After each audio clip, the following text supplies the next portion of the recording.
सारे काम निपटा के नहा ली हूँ और आज तीसरा दिन है, एकदम धूप नहीं निकली है। कोलकाता तो लग रहा है मुंबई बनता जा रहा है बारिश के मामले में।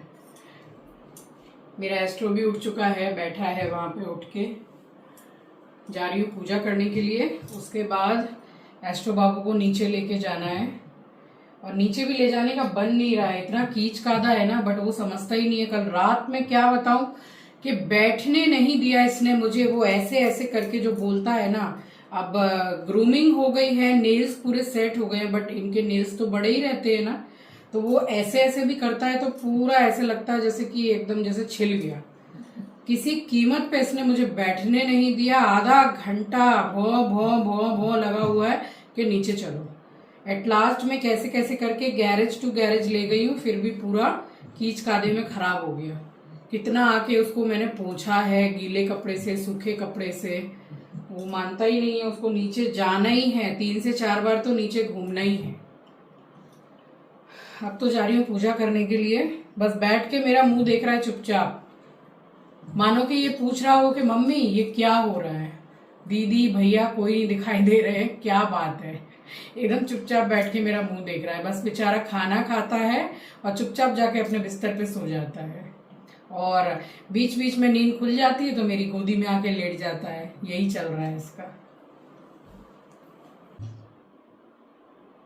नीचे जाना है बेटा, नीचे जाना है, पूजा कर लो फिर चलेंगे, ठीक है। क्या हो गया है, वो लोग सब लोग आ जाएंगे 2-3 दिन के बाद में। क्या हो गया बेटा, क्या हो गया? तू सो, मैं पूजा करने जा रही हूँ, ठीक है, सो जा। स्वागत करती हूँ आप सभी का आपके अपनी चैनल द लाइफस्टाइल टेल्स में। आप अपना इतना कीमती वक्त निकाल कर मुझसे मिलने आते हैं, व्लॉग देखने आते हैं, उसके लिए आप सभी का दिल से आभार प्रकट करती हूँ। और ये व्लॉग मैंने स्टार्ट किया है संडे की सुबह से ही। काफ़ी कुछ काम निपटा के यहाँ मैं करने लगी हूँ पूजा। और ये व्लॉग संडे एंड मंडे का मिक्स व्लॉग है। और ये मैं आपको दिखा रही हूँ कि देखिए करी पत्ते के पौधे में तुलसी का पौधा उग गया है। जो मैं मंजरी के बीज डालती हूँ ना, बस उसी से उग गया है। अब 3-3 नहीं 4-4 प्लांट हो गए हैं तुलसी के पौधे के। अच्छा, एक जो गमला सा है ना, चलिए पहले इसको मैं दिखाती हूँ। इसको आज 5 दिन हो गए हैं। देखिए इसी गिलसिया में मैंने थोड़ा सा पानी रख के तुलसी को रखा था, तो बस ऊपर से थोड़ा गंगा जल में छिड़क देती हूँ और पानी रोज़ चेंज कर देती हूँ। तो 5 दिन हो गए हैं, बिल्कुल सही है। इसी वजह से रोज़ नारायण भगवान को तुलसी चढ़ाना हो जाता है और अच्छी बनी रहती है। यहाँ पूजा हो गई थी। पूजा करने के बाद एज सच मैंने कुछ भी शूटिंग नहीं की थी और बस डायरेक्ट आपसे मिल रही हूँ मैं शाम को। और यहाँ बर्तन वगैरह लगा के मैंने किया है दूध गरम। तो एक पैकेट इकट्ठा ही मैं गरम कर लेती हूँ दूध, और बाकी का एक्स्ट्रा दूध सारा मैं निकाल के रख देती हूँ। बस अपने लिए मैं चाय बना लेती हूँ। बाकी बच्चों को अगर कॉफ़ी वगैरह पीना होता है तो दूध गरम करके रखा रहता है, तो 2 in 1 काम हो जाते हैं, वो भी कॉफ़ी वगैरह पी लेते हैं। और यहाँ सारा सामान लगाना हो गया था।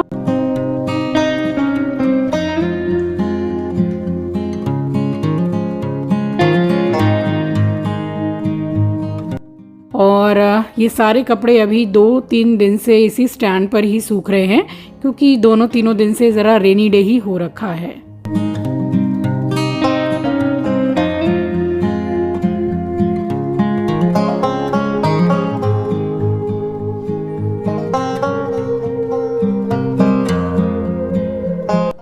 और इस टाइम पे मैंने सोचा कि चलो ब्रेड बनाने की तैयारी करते हैं। बाहर से मैं इतनी ब्रेड मंगाती नहीं हूँ, 2-3 दिन से मेरा मन कर रहा था ब्रेड खाने का, तो मैंने सोचा घर पे ही बनाई जाए। 3-4 दिन आराम से चल जाती है। तो यहाँ मैंने ईस्ट को भिगो दिया था, और फिर भिगोने के बाद में मैंने सोचा कि एस्ट्रो को मैं नीचे से घुमा के लाऊं, क्योंकि 15-20 मिनट इसको ज़रा भिगो के रखना पड़ता है ताकि ईस्ट राइज हो जाए। बट काम कुछ किया और हुआ कुछ अभी आगे वीडियो में आपको बताऊंगी मैं। बस इसको तैयार करके मैं ले गई थी, तो दोनों टाइम में ले जाती हूँ। अब चिंकी के जितना 3-4 बार तो मैं नहीं ले जाती हूँ, बट 2 टाइम इसको मैं आधा से पौन घंटा वॉक ज़रूर करा लेती हूँ।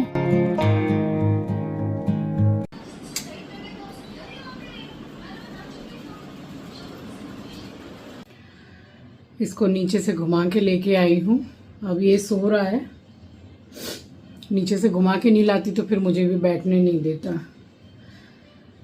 तो मुझे भी आज बहुत ज़्यादा, जैसे कि पूरा रेनी डे हो गया ना, सुबह से 2 दिन से ही रेनी डे ही है, तो जैसे शरीर में थोड़ा आलस आलस लगता है वैसा लग रहा है। बच्चे भी घर में नहीं है, अच्छा नहीं लग रहा है एकदम, जैसे चहल पहल रहती ना बच्चों के रहने से, तो अच्छा नहीं लग रहा है, जैसे अकेला अकेला ऐसा लग रहा है एकदम। अब ये भी सो रहा है, थोड़ा सा मैं अपना काम करूँगी फिर सो जाऊँगी। अभी मैंने ईस्ट निकाली थी और उसको मैंने भिगोया भी, बट वो पता नहीं उसको क्या हुआ। उस दिन जो मैंने आपको ब्रेड की रेसिपी दी थी, 2 ब्रेड की रेसिपी, ये ईस्ट तभी से मैंने मंगा के रखी है। महीना सवा महीना हुआ होगा और एक्सपायरी भी अभी नहीं है, मतलब डेट उसकी पता नहीं, राइज ही नहीं हुआ वो, तो बस मैंने उसको हटा दिया। अब ऑर्डर करूंगी ईस्ट, तब मैं देखती हूँ सुबह ब्रेड बनाऊंगी, और नहीं तो कुछ और मन करेगा तो फिर वो बनाऊंगी। सोच रही थी कि रात के समय में ब्रेड जैसे बना के रख दो, तो मन भी कर रहा था 1-2 दिन से ब्रेड खाने का, और बाहर से मैं इतनी ब्रेड मंगाती नहीं हूँ, तो सोच रही थी कि घर पे ही गेहूं के आटे की बना लूँ, या बाजरे का भी आटा रखा था तो जो मल्टीग्रेन आटा होता है 2-3 आटा मिला के वो बना लूँ। तो इसलिए मैंने ईस्ट को भिगोया था, तो पता नहीं वो तो राइज ही नहीं हुई, खराब हो गई है, इस वजह से मंगाऊंगी। चलिए अब बैठ के थोड़ा सा अपना काम करूंगी, उसके बाद मैं भी सो जाऊंगी, सुबह मिलूंगी। Good night.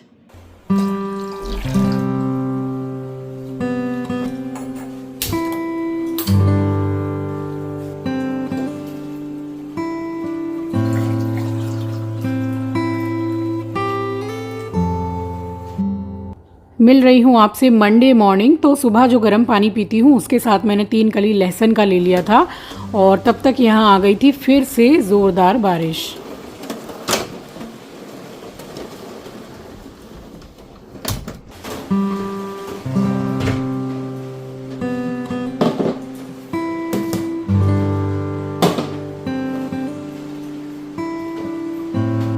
और यहाँ ज़रा मैं 1 कप के करीब पानी को हल्का सा गुनगुना गर्म करने के लिए रख रही हूँ। तो फिर से मैंने सुबह ही फिर तैयारी की है, क्योंकि मैंने फिर रात को ही मंगा लिया था नया पैकेट ईस्ट का, तो मुझे ब्रेड बनानी थी और काफ़ी चीज़ों में काम में लगता है, बेकिंग एंड ऑल। तो यहाँ 1/2 कप मैंने हल्का गुनगुना पानी लिया है, और उसमें 2 छोटा टीस्पून मैंने चीनी का डाला है, और 2 चम्मच, 2 छोटा टीस्पून ही आप समझ लीजिए ईस्ट का है, पूरा 2.5 चम्मच भी मैंने डाला नहीं है, छोटा वाला। बस इसको मिक्स करके और 15 मिनट के लिए मैंने इसको रेस्ट पे छोड़ दिया, ताकि अच्छी तरीके से राइज हो जाए। उसके बाद में मैंने जितने थोड़े सुबह के काम रहते हैं, मंदिर के सामने पोंछा लगाना, अब पोंछा लगाने से पहले मैं झाड़ू वगैरह घर में कर चुकी हूँ, और ये इतने सारे कपड़े सब कुछ सूख गए हैं। और इसका बेनिफिट ये है कि अगर मशीन में जैसे कि स्पिन कर दो, तो फिर सारी रात अगर पंखा चलता है तो ये सूख जाते हैं। एटलीस्ट जो जैसे जमाट लग जाता है कपड़ों का पूरा, तो वो नहीं लगता है। सो यहाँ ये सूख तो गए थे, हल्के हल्के सीले थे, तो मैंने इनको पलट के सुखा दिया कि मैं खाना वाना बनाने के बाद में और इनको उतार के मैं तय बना लूँगी। अब इस टाइम तक फिर से ज़ोरदार बारिश आ गई।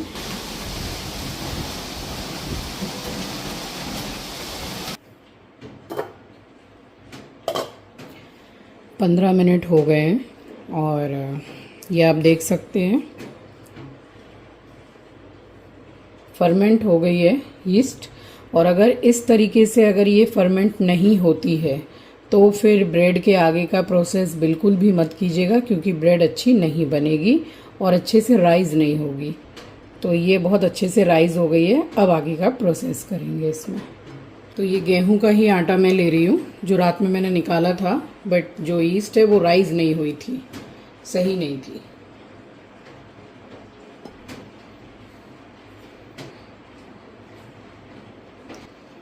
यहाँ मैंने 2.5 कप के करीब आटा लिया है, और रेशियो कुछ इस तरीके से है कि 2.5 कप अगर आप आटा ले रहे हैं, कप देख लीजिए जो मेज़रिंग कप आता है, तो उसमें ये वाला जो मेज़रिंग कप है, सॉरी मेज़रिंग स्पून है, 1/2 टीस्पून है ये, इसको भर के मैंने 2 डाला था और ज़रा सा और डाला था मैंने।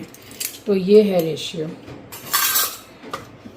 जो भी रखेंगे चम्मच वगैरह तो वो एक ही रखिएगा। और ये डाल रही हूँ मैं नमक,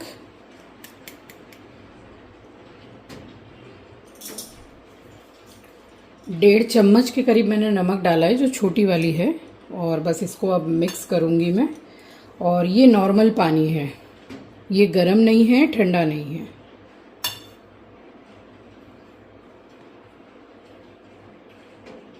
थोड़ा सा इसमें मैं ऑयल डाल रही हूँ, आप इसमें बटर भी डाल सकते हैं। ये राइस ब्रैन ऑयल है। 2 चम्मच के करीब मैंने इसमें राइस ब्रैन ऑयल का यूज़ किया है। तो आप इसमें बटर भी डाल सकते हैं, बस सरसों तेल वगैरह यूज़ मत कीजिएगा क्योंकि स्मेल काफ़ी ज़्यादा स्ट्रॉन्ग होती है, तो वो इन सब चीज़ों में यूज़ नहीं किया जाता है।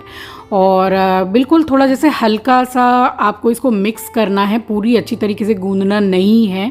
और ज़्यादा थोड़ा आटा बिल्कुल ढीला रखेंगे तो और ज़्यादा अच्छा रहेगा। अभी आपने देख लिया है आटा, और इसको मैंने पूरे 2 घंटे के लिए छोड़ दिया था राइस होने के लिए। और फिर उसके बाद में मैं नहाने के लिए चली गई थी। अब जब ये राइस होके निकलेगा तब आप देखिएगा कि डबल नहीं ट्रिपल पूरा राइस हो चुका होगा। अगर ईस्ट अच्छे से राइस होगी, फर्मेंट होगी, तभी आपकी ब्रेड अच्छी बनेगी। आप सभी को सुबह की राम राम जी, सुप्रभात, गुड मॉर्निंग। और अभी भी मेरा एस्ट्रो सो रहा है गद्दे पे, देख लीजिए। तो इसको मतलब सोना बहुत ज़्यादा इम्पॉर्टेंट हो गया है। सो के ही इसका जीवन अब निकल रहा है, क्योंकि सोने में हो गया है ये मास्टर। और यहाँ मैं आ गई पूजा करने के लिए। तो मैंने गंगा जल का छिड़काव किया है पूरे घर में और मेन द्वार पर। और बस उसके बाद में जो तुलसी का पौधा है ना, जहाँ मैं धूप जलाती हूँ, तो वो बिल्कुल कुछ दिनों में ना जैसे ये थोड़ा काला काला सा होने लगता है धूप की वजह से। तो इसको मैं 10 दिन, आप समझ लो कि महीना में 3 बार 10 दिन के अंतर में मैं इसको स्कॉच ब्राइट से सर्फ से अच्छे से घिस के और पोंछ देती हूँ। तो फिर से इसमें जलाते ही हैं धूप, और दोनों टाइम ही जैसे घर में पूजा होती है, तो फिर ये अच्छा खासा अंदर से काला पड़ ही जाता है। बहुत ज़्यादा भी जैसे घिस दो तब भी ये जैसे हल्का सा तो रहता ही है, क्योंकि पत्थर है ना, तो वो चीज़ पकड़ लेती है उसमें। बट चलिए, क्लीन तो हो ही जाता है। बस यहाँ क्लीन करने के बाद में, उसके बाद में फिर मैंने साफ़ सफाई करके पूजा की है। और शिवलिंग के बारे में एक कमेंट आया था कि आप डेली की पूजा कैसे करते हैं शिवलिंग में, तो मैंने कई बार शेयर किया है डियर आपके साथ। और फिर से मैं आपको दिखा रही हूँ कि आज छठा दिन है। देखिए इस गिलसिया में तुलसी एकदम फ्रेश है, तो आप इस तरीके से रख सकते हैं। और ठंड रहे ना तो और भी ज़्यादा अच्छी रहती है। सो यहाँ मैंने कर ली थी आरती, और मैं बात कर रही थी कि शिवलिंग को मैं डेली स्नान कराती हूँ, फिर केसरिया चंदन लगाती हूँ, सफ़ेद चंदन लगाती हूँ, चावल चढ़ाती हूँ, वस्त्र के रूप में मैं चढ़ाती हूँ कलावा, और बेलपत्र अगर होता है तो वो चढ़ाती हूँ उल्टा करके, और राम लिख के चढ़ाती हूँ। तो इस तरीके से मैं डेली की पूजा करती हूँ शिवलिंग जी की। और बस ये थोड़ी देर के लिए मेरे पास आके रोज़ ही बैठता है। अब इसको जब तक सहला के प्यार करो, ठीक है, ये रहा। अब ज़बरदस्ती मतलब ऐसे हाथ से ऐसे करता है कि भाई प्यार करो। तो हमारा एस्ट्रो बहुत लाड़का हो गया है, और इसीलिए ये अकेला रहना पसंद करता है, किसी डॉगी का पसंद नहीं करता घर में आना। चलिए फ़िलहाल उसके संग थोड़ा बैठ के फिर यहाँ मैं चढ़ाने लग गई हूँ अरबी की सब्ज़ी। तो ये मुझे बड़ी पसंद है। बस एक सब्ज़ी ही मैंने बना ली थी। सरसों का तेल गरम हो गया तो 2 तेज़ पत्ता डाले हैं और मसाला डाला है। तो मसाला में एक छोटी सी प्याज, एक छोटा टमाटर, हल्दी, धनिया, मिर्ची पाउडर और थोड़ा सा अदरक लहसुन का पेस्ट मैंने डाला है। बस ये अरबी को मैंने बिल्कुल मोटा आलू की तरह कट कर लिया था, और इसमें लगाएंगे 2 सीटी, वो भी मीडियम गैस पर। तो मसाला अच्छी तरीके से भुन गया है, ऑयल रिलीज़ हो गया है। तो बस इसमें अरबी को डाल के कुछ सेकंड के लिए चलाना है, भुनना है। हल्का सा नमक डाल दिया है मैंने हिसाब से, और बस इसको भून के एकदम ज़रा सा पानी, जैसे जो एकदम छोटा सा कप होता है ना, आधा कप आप समझ लीजिए या उससे भी कम, मीडियम गैस पर 2 सीटी लगा के गैस को बंद कर देना है। और जो इसका प्रेशर है वो खुद ही रिलीज़ होगा और अच्छी तरीके से गल जाती है, मतलब पक जाती है, और रोटी के संग बड़ी मज़े की लगती है।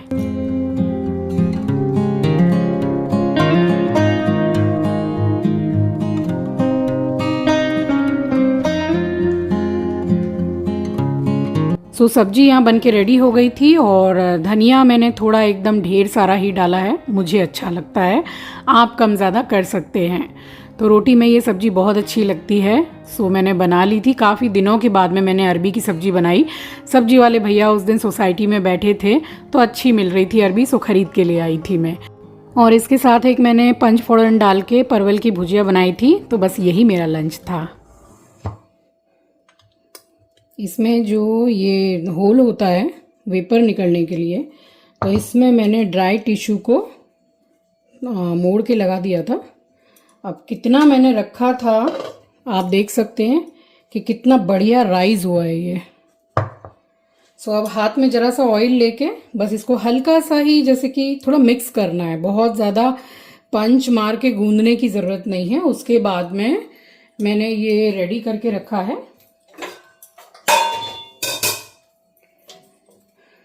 ब्रेड के लिए ये मोल्ड मिल जाता है। इसको भी मैंने राइस ब्रान ऑयल से ही ग्रीस कर दिया है। इसमें किसी भी बटर पेपर या कुछ भी लगाने की कोई ज़रूरत नहीं है, ईजिली डीमोल्ड हो जाती है ब्रेड। तो बस अब मैं अच्छी तरीके से हाथ धोती हूँ और हल्का सा ऑयल लगा के अब इसको करूँगी। तो हल्का सा हाथ में मैंने ऑयल लगाया है और बस इसको हल्का सा बस मिक्स करना है, क्योंकि अभी मैं इसको ट्रांसफ़र करूँगी ब्रेड वाले मोल्ड में।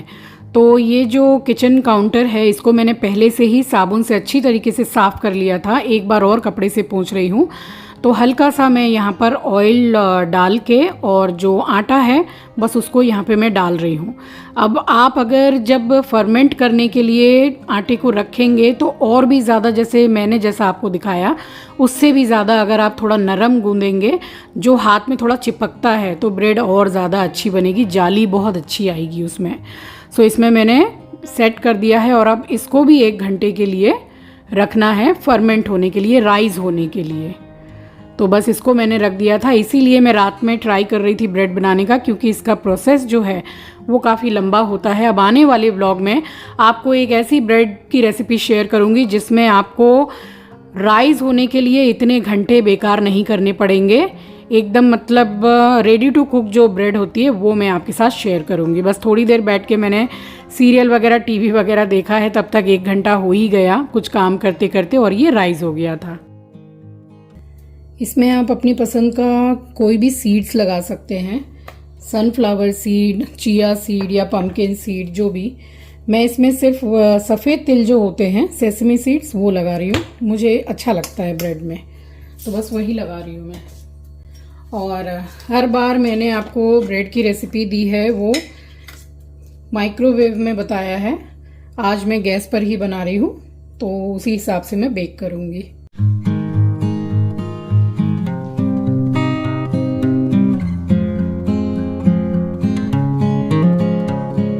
यहाँ मैंने इस बर्तन को रखा है। अब आप कोई मोटे तले का बर्तन ले लीजिएगा, जैसे कढ़ाई वगैरह। मेरे पास बड़ी कढ़ाई है, बट उसके ऊपर ढकने वाला, मतलब एकदम एग्जैक्ट पूरा अच्छी तरीके से सील जैसा ढकना चाहिए, वैसा नहीं है, इसलिए मैंने स्टील का यूज़ किया है। बड़ा वाला भगोना है, बस इसमें ज़रा सा मैंने नमक डाला है, मैं दिखाती हूँ आपको। नमक डाल के और एक मैंने कटोरी रखी है जिसके ऊपर मैं इस ब्रेड मोल्ड को रखूँगी, और 10 मिनट के लिए मैंने इसको मीडियम फ्लेम पर प्री हीट करने के लिए रखा हुआ है। उसके बाद इसमें मैं ब्रेड का मोल्ड रखूँगी और 40 से 45 मिनट इसको मैं बेक करूँगी लो टू मीडियम फ्लेम पर, और या फिर तब तक जब तक कि जो ब्रेड की ऊपरी परत है वो गोल्डन ब्राउन ना हो जाए। सो बर्तन जो है उसको मैंने 10 मिनट के लिए प्री हीट करने के लिए रखा था, तो ये अच्छा खासा गर्म हो गया है। तो अब इसमें मैंने रख दिया है ब्रेड का मोल्ड और इसको ढक दिया है मैंने, और गैस को मैंने कर दिया है मीडियम। तो मीडियम फ्लेम पर इसको 40 से 45 मिनट के लिए मैंने रखा। अभी फ़िलहाल इसको 30 मिनट हो गए हैं, आधा घंटा। ये पूरी बेक हो चुकी है, बट मुझे एक थोड़ा अच्छा सा कलर चाहिए इसमें, तो मैं इसको 15 से 20 मिनट और बेक करूँगी। आप भी अपने हिसाब से बेक कर सकते हैं। इस टाइम पे मैं इसमें हल्का सा बटर लगा रही हूँ, इससे जो ब्रेड है वो बिल्कुल जैसे कि सॉफ्ट सी बनेगी। ऊपर की जो लेयर है वो जो एक्सेस हार्ड हो जाती है वो नहीं होगी। सो फिर से मैंने उसको 15-20 मिनट के लिए बिल्कुल गैस को स्लो करके रख दिया है, एक अच्छा सा कलर आने के लिए। और बस यहाँ थोड़े बहुत जो मेरे सुबह के काम हैं, तो खाना भी मेरा काफ़ी जल्दी बन गया था क्योंकि काफ़ी सुबह ही मैंने तैयारी कर दी थी ब्रेड बनाने की। और यहाँ पे 15-20 मिनट पूरे हो गए हैं, तो आप टूथपिक इस तरीके से डाल के देख लीजिए, बिल्कुल क्लियर आ रही है। मतलब सेंटर में आप डाल के देखिए और कलर भी बहुत अच्छा आ गया है। तो बस इस टाइम पे मैं इसको निकाल के और बाहर रख रही हूँ 10-15 मिनट के लिए ठंडा होने के लिए। तो इसको मैं कपड़े से ढकूँ उससे पहले ज़रा सा बटर मैंने और लगाया है। आप चाहें तो इस टाइम पे स्किप कर सकते हैं। और मैं आपको सजेस्ट करूँगी कि ब्राउन ब्रेड में आप मिल्क वॉश मत कीजिएगा, क्योंकि ये वैसे ही कलर में थोड़ी ब्राउन हो जाती है और मिल्क वॉश करने से ये और भी ज़्यादा कालेपन पे आ जाएगी, इसलिए बटर ही ठीक है। तो बस ये अच्छी तरीके से जैसे ठंडी सी हो गई थी, पूरी तरीके से ठंडी नहीं हुई है अभी, बस मैं इसको डी मोल्ड कर रही हूँ, क्योंकि ज़्यादा देर अगर इस बर्तन में ये रहेगी तो नीचे से ब्रेड का जो तला है नीचे वाला वो बिल्कुल जैसे गीला सा हो जाएगा गर्माहट से। तो इसलिए मैंने निकाल दिया है इसको। और आप देख सकते हैं कि कितनी ज़्यादा परफेक्ट बनी है। और ब्रेड को तभी कट कीजिए आप जब ये पूरी तरीके से ठंडी हो जाए। तो ये देखिए, बस यही कलर मुझे चाहिए था, काफ़ी अच्छा कलर आया है। आपको थोड़ा लाइट कलर अगर पसंद है तो आप थोड़ा पहले ही इसको निकाल दीजिएगा बर्तन में से। और इस पे मैंने रख दिया है ताकि चारों तरफ से इसमें हवा लगे और अच्छी तरह से ये ठंडी हो जाए। अब देखिए जो मैंने तिल लगाए हैं उससे ब्रेड कितनी सुंदर लग रही है। और जब ये बेक हो जाती है तो तिल का एक बहुत अच्छा टेस्ट आता है खाने में। तो बहुत ही बढ़िया बेहतरीन ब्रेड बनी थी। और एक बार बना लीजिए तो 3-4 दिन ब्रेड चल जाती है घर में। और एक सेटिस्फेक्शन रहता है कि बहुत ही साफ़ सफाई से होल व्हीट ब्रेड आपने बनाई है जिसमें मैदा बिल्कुल भी मिक्स नहीं है। तो बस इसको मैंने फिर से ढक दिया था थोड़ी देर के लिए ताकि ये अच्छी तरह से ठंडी हो जाए। तब तक यहाँ मैंने लगा दिए थे वॉशिंग मशीन में कपड़े धुलने के लिए। फिर मैंने बैठ के अपना थोड़ा एडिटिंग का काम भी किया है। एंड देन उसके बाद में जाके ये काफ़ी देर के बाद ब्रेड हुई है ठंडी, क्योंकि बेक करते हैं ना तो अंदर से काफ़ी उसमें टेम्परेचर बहुत ज़्यादा मतलब हाई होता है, गर्म होता है।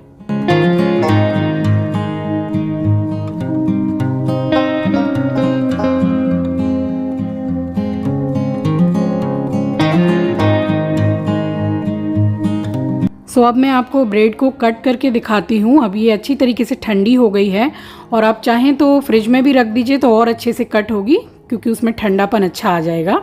ये देखिए अंदर से बिल्कुल सॉफ्ट है और ऊपर की लेयर जो हल्की सी जैसे कि क्रिस्पी टाइप की रहती है वो है। तो एयर टाइट कंटेनर में रख लीजिए या फिर आपके पास पुरानी ब्रेड की पैकेट है तो उसी में डाल के रख लीजिए और 3-4 दिन आराम से एंजॉय कीजिए। सो आई होप कि आज की रेसिपी आपको पसंद आई होगी। ट्राई ज़रूर कीजिएगा और बिल्कुल परफेक्ट जाली निकल के आई है। सो ट्राई कर लीजिएगा। चलिए मिलूंगी आपसे नेक्स्ट वीडियो में। नए हैं तो सब्सक्राइब कर लीजिएगा, शेयर करना मत भूलिएगा। अपना ख्याल रखिए, अपनों का ख्याल रखिए। Thanks for watching guys, love you, take care, bye bye.